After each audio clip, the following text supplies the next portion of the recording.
Hi everyone and welcome to Send Your Message. This week we're making a desperate attempt to cash in on the popularity of the Twilight craze with the revelation that I'm a sexy teen vampire. Andy, Twilight was ages ago. Everyone's into the Jonas Brothers and Justin Bieber now. What? I spent ages trying to get a bat to bite me. Then I got rabies. It was a whole thing.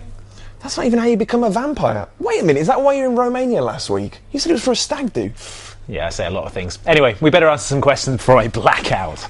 Our first question comes from Steve Crane, who downloaded Speedball 2 ages ago, but then deleted it from his hard drive by accident, but it's no longer available on a marketplace, so he wants to know if he can get it back somehow.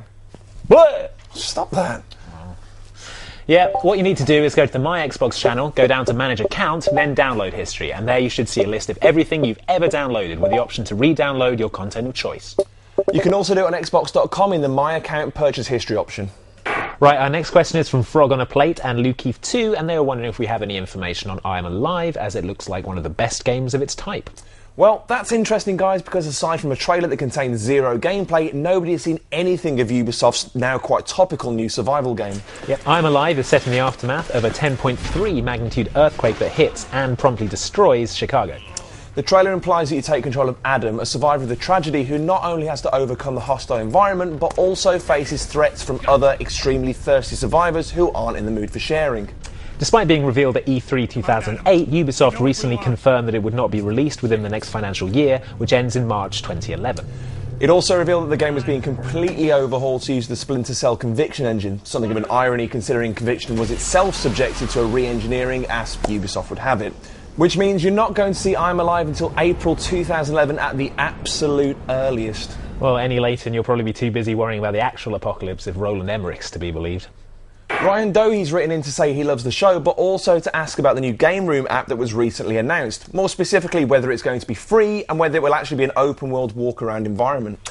Yeah, this is Game Room, the new classic arcade hub for the Xbox 360 that was announced at Microsoft's CES press conference in Las Vegas.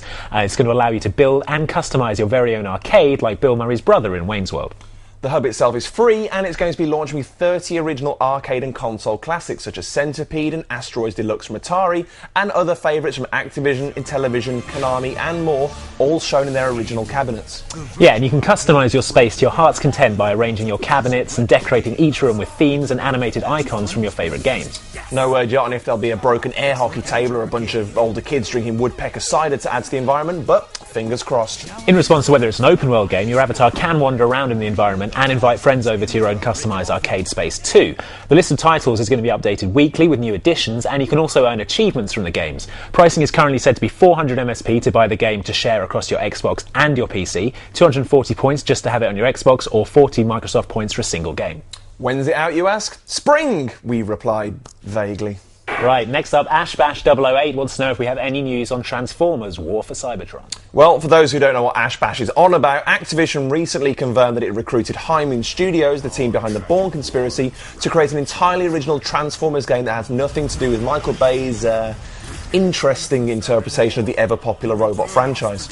Now, Activision is clearly keen to sate die-hard Transformer fans, having given several Transformer fan sites exclusive interviews instead of the usual games mags and, well, us. Fortunately, among the questions about how Autobots reproduce and Cybertron's annual precipitation, plenty of details have been revealed. Perhaps the highlight for Transformers fans is that the game is set entirely on Cybertron and charts the civil war between the Autobots and Decepticons before they ended up on Earth, and focus on the more pressing task of helping Sheila Burf score with Megan Fox.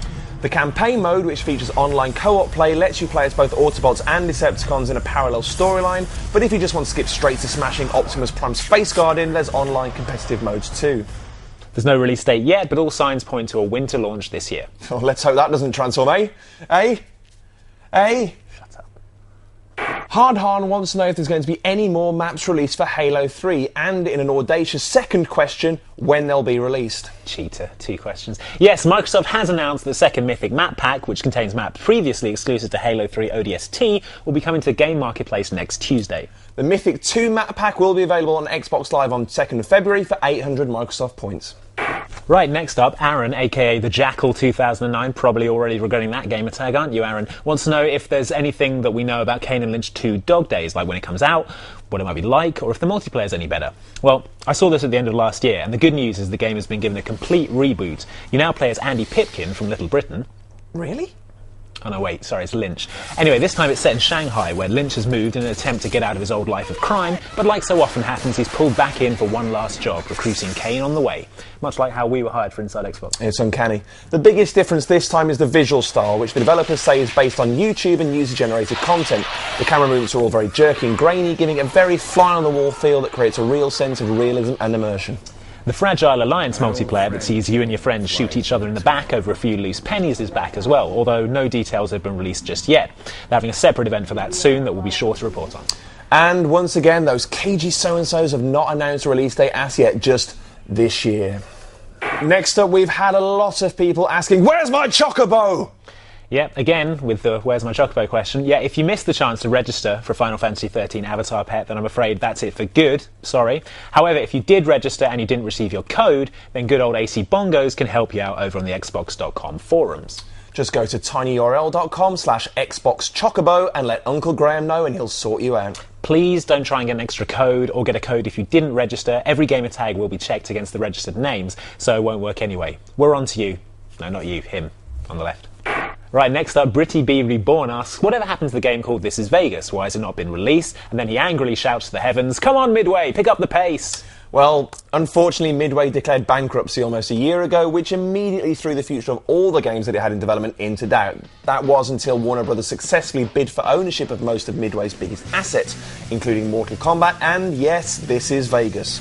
If you don't remember our coverage of This Is Vegas back at E3 2008, and we don't blame you frankly, it's an open world caper in the same vein as GTA and Saints Row that sees you battling against a businessman's efforts to sanitize Sin City by gambling, dancing, bartending and participating in illegal street races. Yep, at some point you'll probably have to shoot a few people to get the point across too.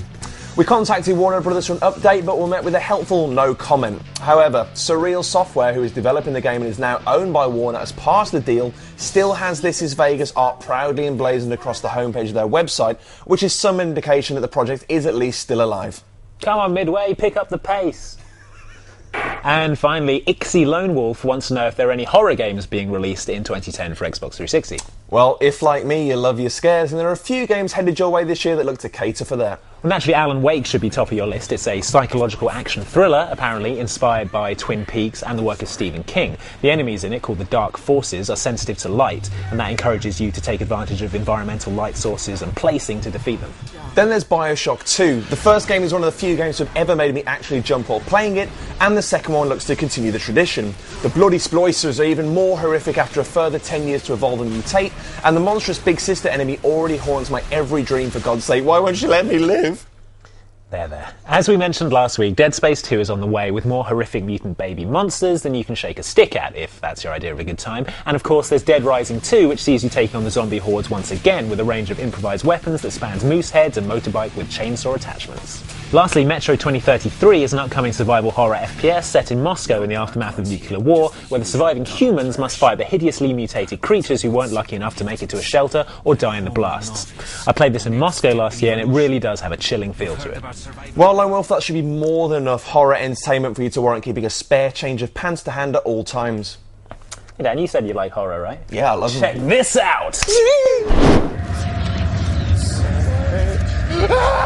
that? Get me out of here! Cool, huh? My granddad taught me that over Christmas. He's a necromancer.